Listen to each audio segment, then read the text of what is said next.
Hello first graders, it's time for Reader's Workshop. Today for Reader's Workshop, the objective is I can compare and contrast the main idea of nonfiction text.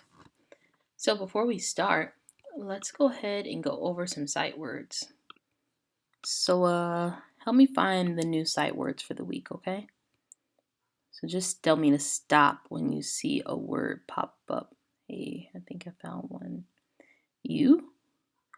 No, it's got an R at the end. That's the word your. Can you say your? Your mom is so nice. Your.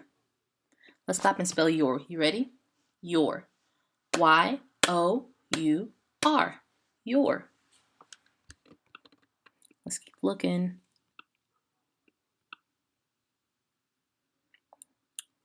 Hey, there's a word.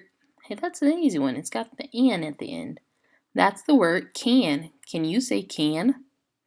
Let's clap and spell can. Can. C-A-N. Can. Here's one. This is a tricky one. This is the word said. Can you say said? Said. S-A-I-D. Said. The word said looks like it should have the eh sound in it, but it's really the A-I. It's a tricky word. Let's keep looking. Here's one. When. When are you coming to my party? When. Let's clap and spell it. When. W-H-E-N. When. I think when was one of our screech words in spelling before. Should be one more word. Here it is. This is the word no. Can you say no? I know my ABCs. Let's clap and spell it. No. N. No, Miss Smith. That's not how you spell it. No. K-N-O-W. No. So this is the word no that's spelled with a K. They're not talking about the word N-O. That's like this word, like no, the opposite of yes. This no has the K-N at the beginning that says N. And this is the no that you use when you're talking about something that you can do. So like, I know how to tie my shoes. I know how to spell words with double final consonants. I know my addition facts. That's this word, no. All right, we found all of our sight words for the week. So we found the word your, can, said, no, and when. Let's see if we can in ABC order. So last week we talked about ABC order. When you put words in ABC order, you start with words that begin with the letter A. Do you see any words this week that begin with the letter A? Then you go on to the next letter. B, A, B, C. Hey, there's a word that starts with C. What's this word? Can. Keep going. A, B, C, D, E, F, G, H, I, J, K, A, K. It's the word no. Let's keep going. L, M, N, O, P, Q, R, S. Yeah, I see a word with the word S. T, U, V, W. What's this word? When. X, Y. Cool, we just put the words in ABC order. So let's read all the words in ABC order.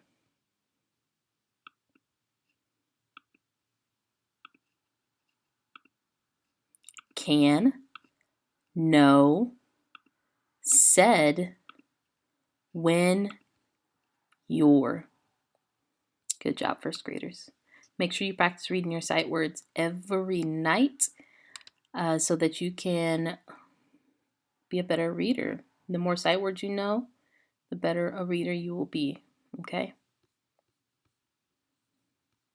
So we said today's objective was I can compare and contrast the main idea of nonfiction text. Let's start off nonfiction. Nonfiction are books that are real. They teach us information and they explain things. So today we're reading two passages that are nonfiction. They're going to be about real things. And we are going to compare and contrast those. So when you compare, that means you see how things are the same. So go like this, say compare. So if you look down there at that picture, I can see a dog and a cat. And when you compare them, you can say that they are both pets and they both have fur. Now the opposite of compare is to contrast. Say contrast. When you contrast two things, you tell how they are different. And so down here we see that dogs bark, but a cat meows. So make sure you tell something about each of the things, all right?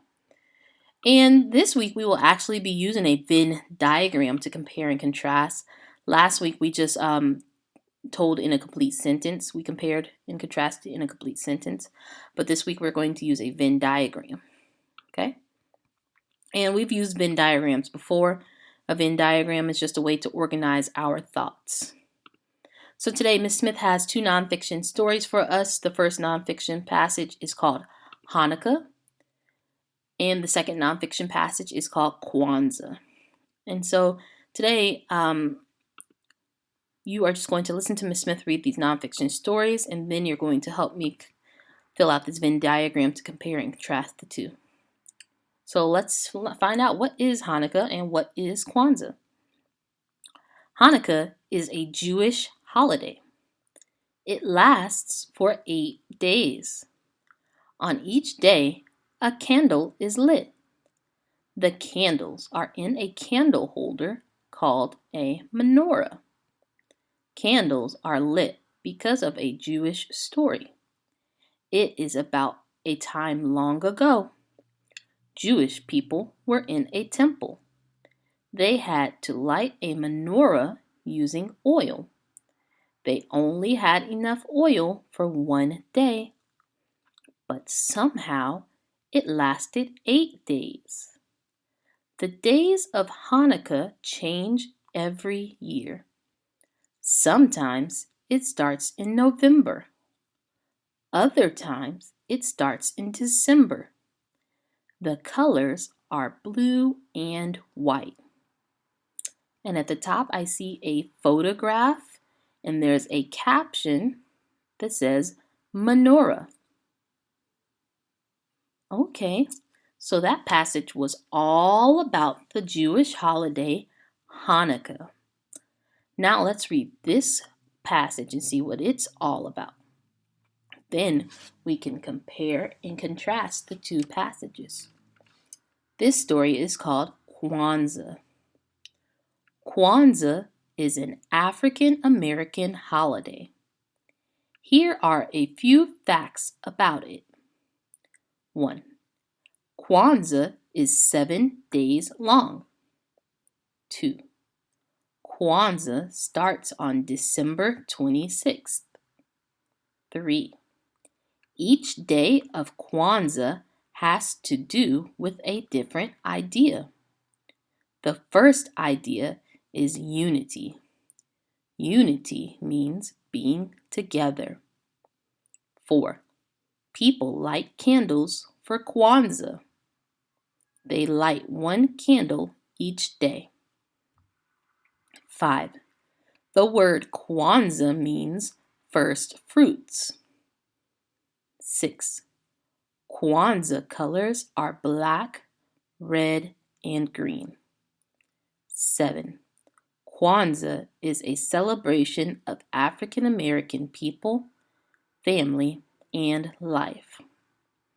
And at the top, I see a photograph of a woman lighting a candle, and the caption says Kinara. So this candle holder must be a Kinara. So now that I've read both nonfiction passages, I can compare and contrast the two passages using a Venn diagram. So first, I can talk about how these two holidays are different. Hanukkah is a Jewish holiday. So people who are Jewish celebrate Hanukkah. Do Jewish people celebrate Kwanzaa? Kwanzaa is an African American holiday. Okay, so I know how they're different. Hanukkah is celebrated by Jewish people. Jewish people celebrate it.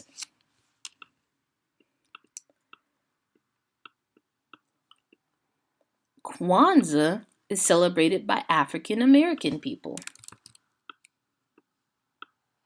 So I can write that over here. So African American people celebrate it for Kwanzaa. Now, I told one thing how they were different, but I think I can find something else about how they're different. Let's keep reading. It lasts for 8 days. Did Kwanzaa last for 8 days? Kwanzaa is an African American holiday. Here are a few facts about it. Kwanzaa is 7 days long. Nope. So how many days do people celebrate Hanukkah? 8 days. So for Hanukkah, I'm going to write it lasts 8 days. But for Kwanzaa, how many days does it last? 7 days.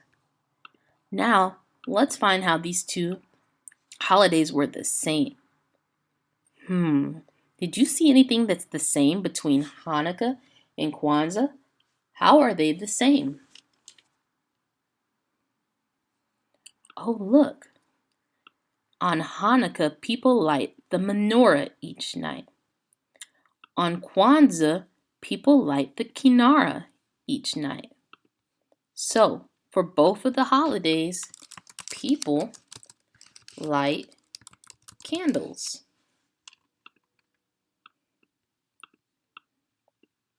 Let's try to find one more thing that's the same between Hanukkah and Kwanzaa. I know that people light the candles because of the Jewish story. Doesn't say why people light candles for Kwanzaa.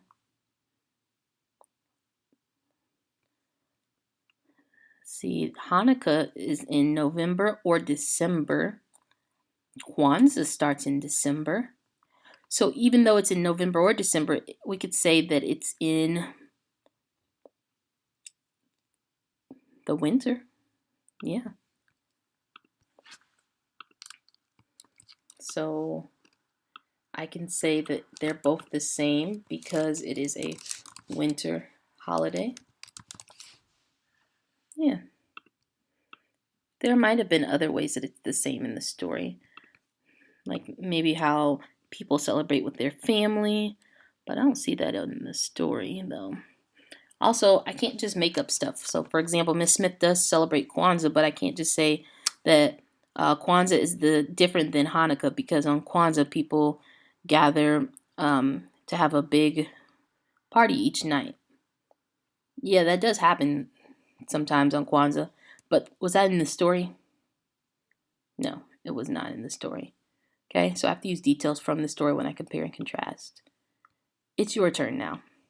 You are going to go on to Seesaw and you are going to read 2 passages. The first passage is called How to Pick a Book at the Library, and the second passage is called Choosing a Book at Home. After you read the story, you are going to fill out a Venn diagram that is comparing and contrasting the 2 stories. So over here, you're going to tell me about how to pick a book at the library. Over here, you're telling me about choosing a book at home. And in the middle, you talk about how the 2 stories were the same. Please make sure you write at least 2 things in each circle. So tell me 2 things about choosing a book at the library, 2 things about choosing a book at home, and 2 things about how they were the same. Okay? All right, first grade, can't wait to see your work on Seesaw. Bye.